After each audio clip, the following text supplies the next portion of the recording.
खबर शामिल करते हैं रावलपिंडी से।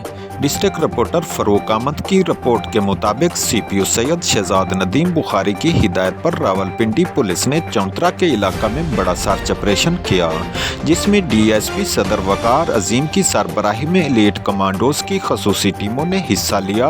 ऑपरेशन के दौरान लादिया से संग्राल तक के इलाकों में निजी हाउसिंग सोसाइटियों के गिरदोनवा में कायम डेरों पर रेड करते हुए 20 मुलजमान को गिरफ्तार कर लिया गया।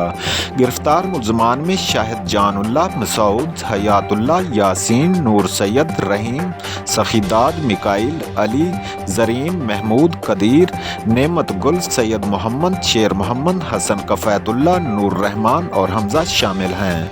मुलजमान के कब्जा से 223 बोर राइफल 7 अदद, 3 रिपीटर्स 12 बोर 3 अदद, G3 राइफल 1 अदद, 9mm 17mm 1 अदद, 8mm राइफल और 1 कलाशनकोफ बरामद हुई। मुलजमान से 27 अदद मैगजीन और सैकड़ों गोलियां और कारतूस भी बरामद हुए।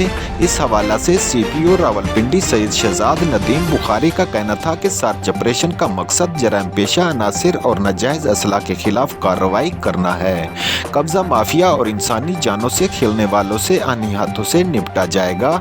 कब्जा माफिया के लिए क्लियर मैसेज है, कानून की बालादस्ती को यकीनी बनाया जाएगा। चौंतरा समेत रावलपिंडी भर में कब्जा माफिया और असला के खिलाफ क्रैकडाउन जारी रहेगा। सीपीओ बेहतरीन कार्रवाई पर एसडीपीओ सदर वकार अजीम, एसएचओ चौंतरा और चक्री और टीम को शाबाश दी।